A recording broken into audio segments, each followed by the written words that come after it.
മഹോത്സവത്തിന്റെ ഭാഗമായി വൃശ്ചികം 1 തിങ്കളാഴ്ച ശ്രീകൃഷ്ണപുരം തിരുനാരായണപുരം ഉത്രത്തിൽക്കാവ് ഭഗവതി ക്ഷേത്രത്തിൽ സർവാലങ്കാര പൂജയും തായമ്പക മേളവും നടന്നു. ഉത്രത്തിൽക്കാവ് ചെണ്ടക്കളരിയിൽ നിന്നും സുബ്രഹ്മണ്യൻ ആശാന്റെ ശിഷ്യൻ അദ്യൻ കൃഷ്ണ തായമ്പക അവതരിപ്പിച്ചു.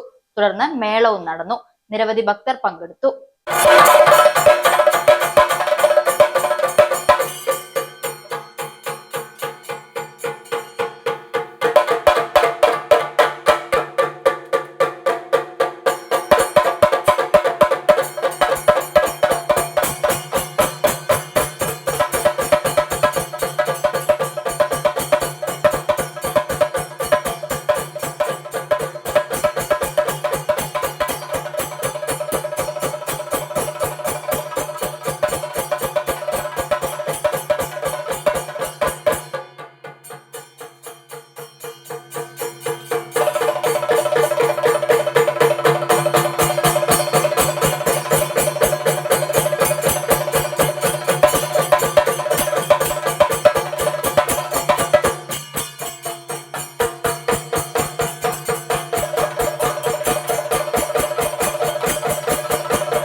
ഒരു നല്ല സദ്യ ഒരുക്കാൻ കൈപുണ്യം വേണം. രസക്കൂട്ടുകളെക്കുറിച്ച് വ്യക്തമായ ജ്ഞാനം നിർബന്ധം. ശുചിത്വമുള്ള അന്തരീക്ഷത്തിൽ ശ്രദ്ധയോടെ പാചകം ചെയ്യുകയും വിളമ്പുകയും ചെയ്യുമ്പോഴാണ് കഴിക്കുന്ന ആളിന്റെ മനസ്സ് നിറയുന്നത്. സൂര്യ കാറ്ററേഴ്സിന്റെ സദ്യ പോലെ.